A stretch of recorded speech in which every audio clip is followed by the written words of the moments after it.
Bir kadın düşünün, güzelliğiyle baş döndüren, zarafetiyle büyüleyen, sahnelerde egzotik danslar eden.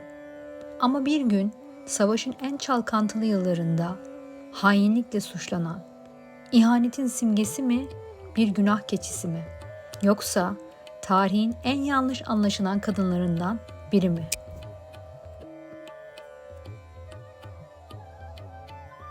Gerçek adını bile çoğu insan bilmez. Margarita Gertruda Zell.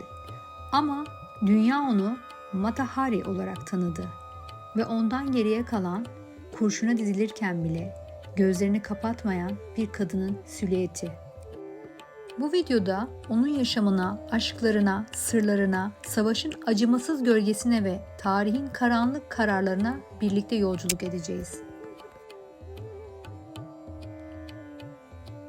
7 Ağustos 1876, Hollanda'nın kuzeyinde sakin bir kasaba, Leeuwarden. Burada orta halli bir ailenin çocuğu olarak dünyaya geldi. Margarita Zell, babası şapka ve kumaş ticareti yapan biriydi. Oldukça varlıklıydı. Annesi ise sessiz, kibar, dindar bir kadındı. Margarita 4 kardeşiyle birlikte büyüdü. Babası onunla özellikle ilgilenir, adeta prenses gibi davranırdı. Ama bu mutlu aile tablosu uzun sürmedi. 13 yaşındayken babası iflas etti. Ardından annesi öldü. Baba çocuklarını farklı akrabaların yanına dağıttı. Margarita annesinin ailesiyle kalmaya başladı. Ve o güne kadar alışık olmadığı yalnızlıkla tanıştı. Zeki bir çocuktu. Özellikle edebiyat ve sanat derslerinde başarılıydı. Ama güzelliği de erken yaşta dikkat çekmeye başlamıştı. Mata Hari'nin kısmen Yahudi, Melezyalı veya Kava yani Endonezya kökenli olduğu yönündeki geleneksel iddialara rağmen akademisyenler onun Yahudi veya Asyalı bir kökenin olmadığını ve her iki ebeveyninin de Hollandalı olduğu sonucuna varıyorlar. Margarita 18 yaşına gelince Leiden şehrinde öğretmen okuluna gitti. Çok geçmeden okul müdürü güzel öğrencisine aşık oldu. Fakat Margarita'nın yaşlı müdürün masallarını dinleyecek zamanı yoktu. Bir süre sonra okulu bırakarak Lahey'de oturan amcasının yanına gitti.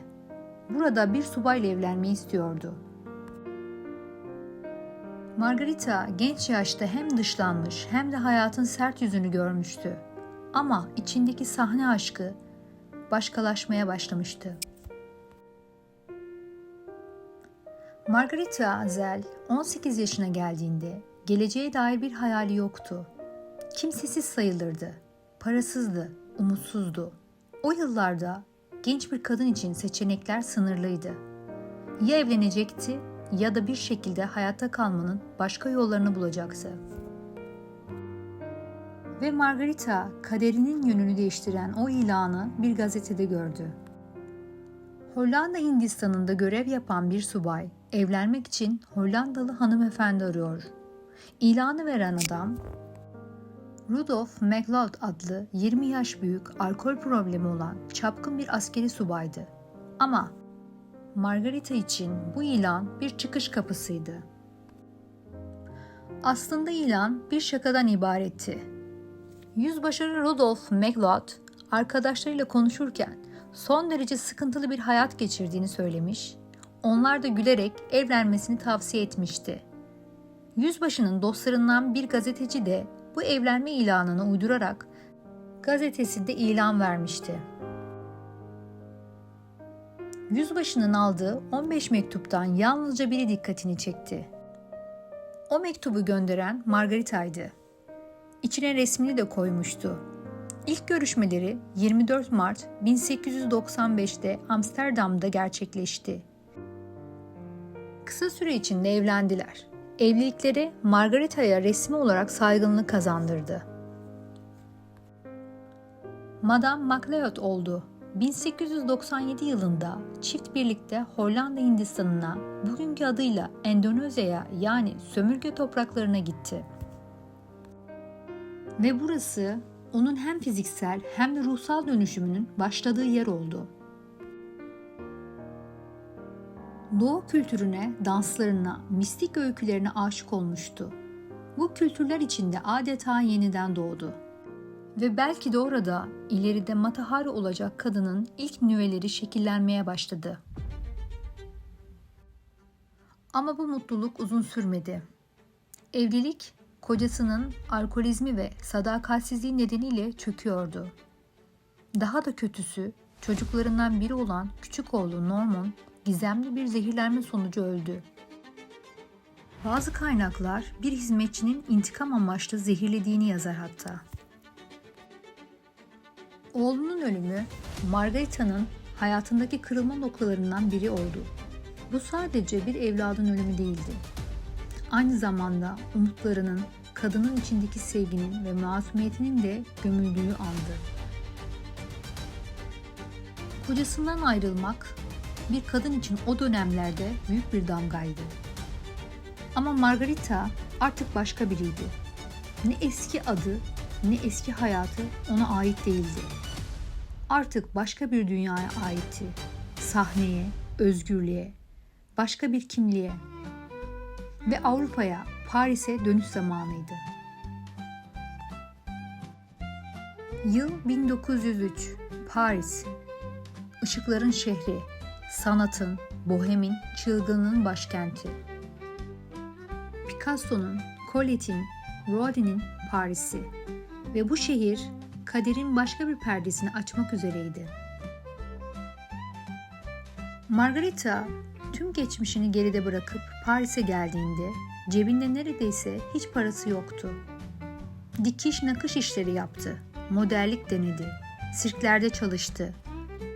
Ama ne zaman ki Doğu kültürüne olan ilişkisini keşfettiler, işte o zaman sahneler onun için açılmaya başladı. İlk olarak Doğu dansı temalı küçük bir gösteride sahne aldı. Ama sonra gerçek bir persona yaratmaya karar verdi. O artık Margarita Zell değil, gizemli bir Doğu prensesiydi. Yeni adıyla tanıttı kendini. Ben Mata Hari'yim. Günün göz bebeği ya da şafağın ışığı, sahneye çıkışı, her şey farklıydı. Avrupa izleyicisi için egzotik olan her şeyin vücut bulmuş haliydi. Yavaşça kıvrılan elleriyle, çıplak ayaklarıyla, tüller ve pırıltılarla gösteriler büyülüyordu. Ama bir sır vardı. Doğu dansları dedikleri aslında tamamen doğaçlamaydı. Ne gerçekten kutsal danslardı, ne de tarihsel bağlama vardı. Ama kimin umurundaydı ki? Paris'in seçkinleri onu izlemek için birbirleriyle yarışıyordu. Yılın başlarında küçük ama seçkin bir izleyici kitlesi onun dansını izlemek için toplanıyordu. Toplandıkları odada Hindu ve Javalı melodilerden esinlenen müzikler çalıyordu. Mata Hari toplanan izleyiciyi bir süre bekletiyor ve meraklanmalarını istiyordu. Daha sonra birden şaşırtıcı giysilerle belden aşağısı çıplak ve tüllerle kaplı bir şekilde ortaya çıkıyordu. Mücevherler, kollarını kaplayan bilezikler, pamuklu değerli taşlarla bezeli bir sütyen. Mata Hari dansına başlıyordu.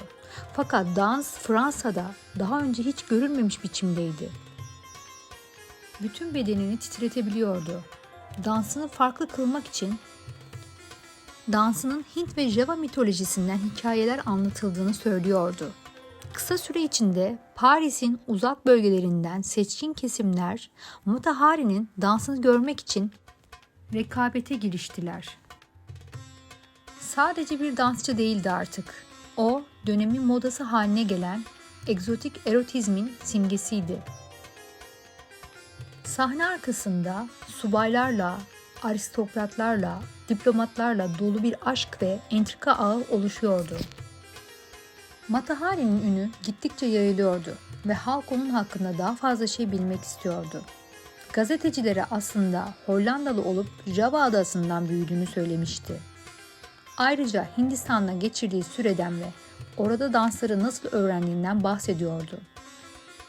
Hintli kadınların logaritma çözebildiğinden, atış yapabildiğinden ve bir sürü üstün yeteneği olduğundan bahsediyordu.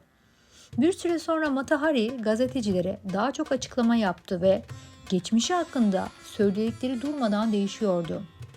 Hindistan'da büyüdüğünü, babaannesinin Javalı bir prenses olduğunu ve çok iyi at bindiğini anlatıyordu.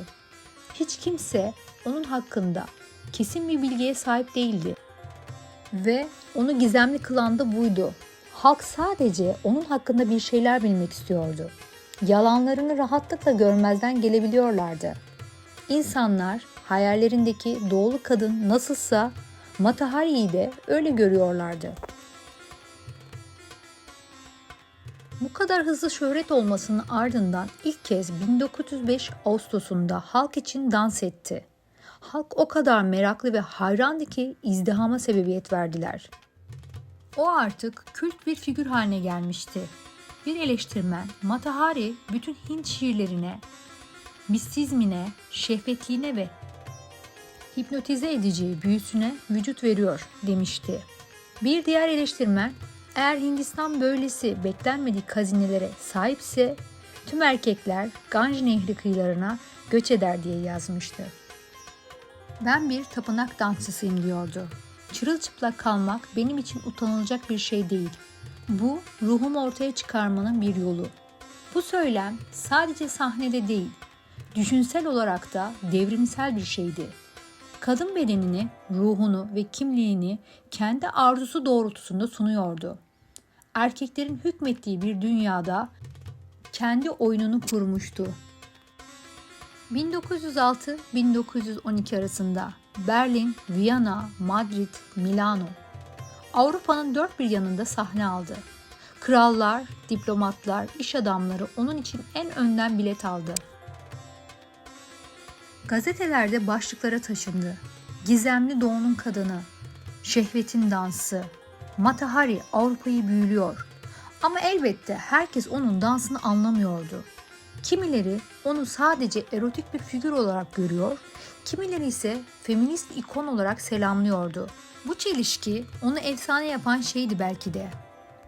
Sahnedeyken ışıldayan bu kadının sahne dışında nasıl biri olduğunu çoğu kişi bilmezdi. Zarifti, kibardı ama aynı zamanda hırslıydı. Lüks severdi. Pahalı mücevherler, oteller, kürkler. Hepsi sahnedeki imajını tamamlıyordu. Matahari'nin hayatı sahne kadar yatak odasında da konuşulurdu. Onun hakkında yazılanlar gazetelerin dedikodu köşelerini süslerdi. Subaylarla, politikacılarla, zengin iş adamlarıyla olan ilişkileri büyük olay olurdu. Ama aslında onun aşk hayatı yalnızlığın en net aynasıydı. Bir kadının güçlü olmasının erkek egemen dünyada nasıl cezalandırıldığını Matahari çok iyi bilirdi. Sevgilileri onu baş tacı ederdi ama sonra çoğu onunla uzun süre kalmazdı. Çünkü onu anlamazlardı. Onunla yaşamak değil, onunla övülmek isterlerdi. 1910'da Paris'in yüksek sosyetesi onun hayatına hayranlıkla bakıyordu. Ama gerçekte yalnızlıktan kırılan bir kadındı. Bir tek adamın, sadece birinin sadık sevgisi. Onu aradım hep diye yazmıştı bir mektubunda. Ve sonra Birinci Dünya Savaşı patladı. 1914. Avrupa alev alev yanıyordu. Sahneler sustu, eğlenceler durdu. Tiyatrolar boşaldı ve Matahari artık yalnızca bir dansçı değil, devletler arası gizli ilişkilerin ortasında bir hedef haline geldi. Peki ne mi olmuştu? Bir dansçı nasıl bir casusa dönüşür? Yoksa gerçekten casus muydu? Güzelliği, şöhreti ve hareket kabiliyeti nedeniyle Fransa, Almanya ve hatta İngiltere'nin istihbarat servisleri onunla ilgilenmeye başladı. O, belki de sadece aşk için, belki de para için, belki de sadece bir yanlış anlama sonucu savaşın en tehlikeli oyununa sürüklendi. Ve bundan sonra onun hikayesi sahneden sorgu odalarına taşınacaktı. İşte tam da bu noktada Matahari yeniden sahneye çıkıyor.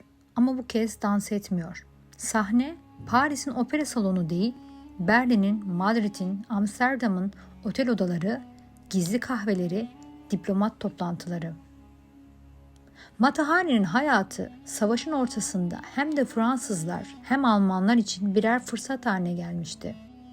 Çünkü o Avrupa aristokrasisinin kalbine girmişti.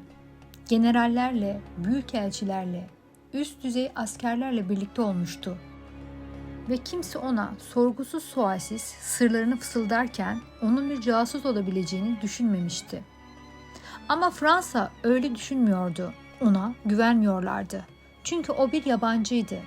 Çünkü o bir kadındı. Ve çünkü o kontrol edemedikleri kadar özgürdü. 1917'de Fransa'nın en gizli servislerinden biri H-21 kod adlı bir Alman ajanının mesajlarını ele geçirdiğini duyurdu. Mesajda geçen isim açıktı: Mata Hari.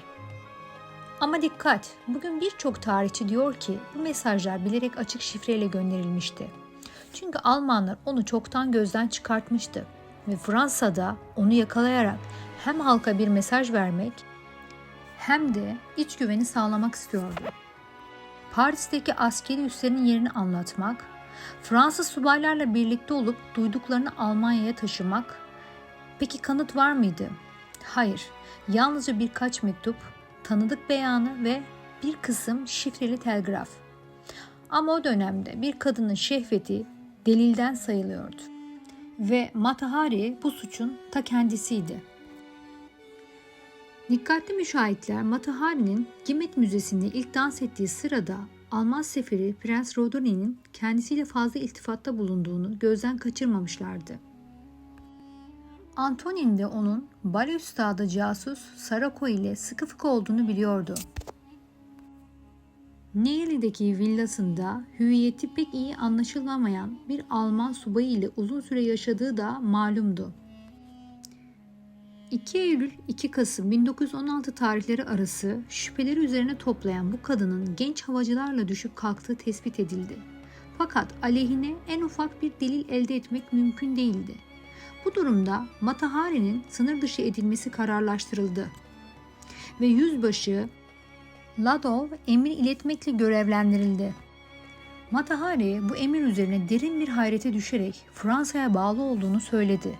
Hatta bu iddiasını ispatlamak için çok samimi olduğu Alman veliahtı ve Brunswick dukasından bir hayli bilgi edinerek Fransızlara aktarabileceğini ileri sürdü.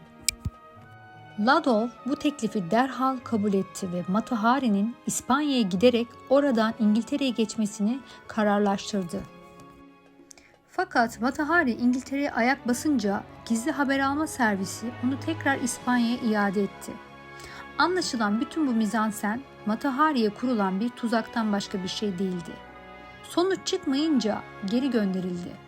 Yalnız Mata Hari'nin Fransız Emniyet Servisleri talimatıyla Brüksel'de temas kuracağı 6 ajandan biri tam o günlerde Almanlar tarafından yakalanarak kurşuna dizilmişti.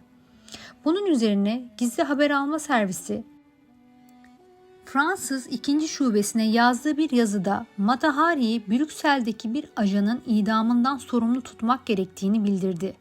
Ancak Fransızların elinde hala Mata Hari'yi yakalamak için yeterli delil yoktu. Madrid'de de Mata Hari'nin davranışları şüpheyi davet etmekten geri kalmıyordu. Hari, Alman kara ve deniz ataşelerine metreslik ediyordu. Tuhaf bir tesadüf eseri olarak tam o günlerde Alman denizaltılarının batırdıkları müttefik gemilerinin tonajı da birdenbire müthiş bir yekünü buluyordu. Mata Hari 2 Mayıs 1917'de Paris'e dönmeye karar verdi. Onun bu kararı vicdan huzuru içinde bulunduğunu ispat edecek nitelikteydi. Fakat dostları yine de ona zan altında bulunduğunu hatırlatarak kararından vazgeçmesini tavsiye ettiler. O bu uyarılardan hiçbirine kulak asmadı. Kendini suçsuz görüyordu. Neden korkacaktı ki? Tutuklandığında Mata Hari hiçbir şeyden habersizdi. O hala bir Fransız subayına aşıktı. Savunmasında söylediği şey şuydu: "Ben bir fahişe olabilirim ama hain değilim." Ama o dava adalet arayışı değil, kamuoyuna verilen bir gözdağıydı. Basın günlerce onu manşet yaptı. Kadınlar nefret etti. Erkekler korktu. Çünkü o hem istediklerini elde etmiş hem de erkeklerin dünyasında kendi yolunu çizmişti. Ve bu sistemin kaldırabileceğinden fazlaydı. 15 Ekim 1917 sabahı saat henüz 5. Paris'in dışında. Vincennes Kalesi'nin iç avlusu sessiz. Birkaç asker duvar dibinde dizilmiş. Havanın soğukluğu değil, gerilim titretiyor insanı. Ve orada bir hücrenin kapısı açılıyor.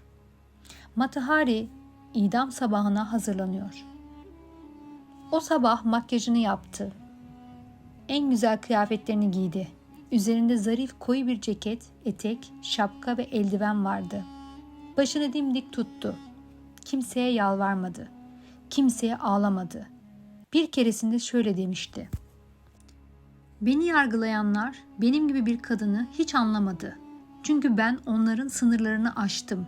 Korkularını harekete geçirdim. İnfaz mangasının önüne getirildiğinde rahipten son dua teklif edildi ama reddetti. Gözleri bağlı mıydı? Hayır. Son anda gözlerini kapatmadı bile. Askerlerin gözlerinin içine baktı. Ben dans ederken hiç korkmadım. Şimdi neden korkayım? Ve saat 5:47'de 12 askerden oluşan manga ateş etti. Mata Hari'yi bir adım geri sendeledi ve yere yığıldı. Göğsüne ikinci bir kurşun sıkıldı. Emin olmak için. Cesedi alınmadı. Ne bir ailesi vardı orada ne de bir yakını. Cesedi Paris Tıp Fakültesi'ne gönderildi. Otopsi yapıldı. Organları koruma altına alındı. Ancak yıllar sonra onun kafatasının bile kaybolduğu ortaya çıktı. Bir zamanlar Avrupa'nın en gözde kadını. Ölümde yalnız ve sahipsizdi. Yıllar geçti. Onunla ilgili belgeler yavaş yavaş açılmaya başladı. Ve şok edici gerçek ortaya çıktı. Mata Hari'ye yöneltilen casusluk suçlamaları neredeyse hiç somut delille dayanmıyordu. Ne gizli belgeler tanımıştı, ne de savaşın gidişatını değiştirecek bilgiler sızdırmıştı. Fransız arşivleri onun yalnızca çevirmenlik yaptığını, birkaç küçük bilgi iletmiş olabileceğini ama kesinlikle yüksek düzeyde bir casus olmadığını ortaya koydu. Mata Hari aslında kurban seçilmişti. Bir savaş zamanı günah keçisiydi. Hem bir kadındı, hem bağımsızdı, hem de farklıydı. İşte bu yüzden korku yarattı. Bazı tarihçiler onun bir ajan olduğunu ama amatörce davrandığını savundu. Kimileri ise Fransa'nın savaşta moral kaybını telafi etmek için halkın önüne bir hedef gösterdiğini söyledi. Ve o hedef Mata Hari oldu. Mata Hari bugün hala tartışılıyor. Casus muydu, dansçı mıydı, feminist bir ikon mu? Yoksa sadece başına buyruk bir kadının, savaşın ve erkek egemen dünyanın kurbanı mıydı? Aslında bu soruların tümü onun efsanesini yaşatan şey. Ben dans ettim, bu yüzden öldüm. Videomuzu beğenmeyi ve kanalımıza abone olmayı unutmayın. İzlediğiniz için teşekkürler. Hoşça kalın.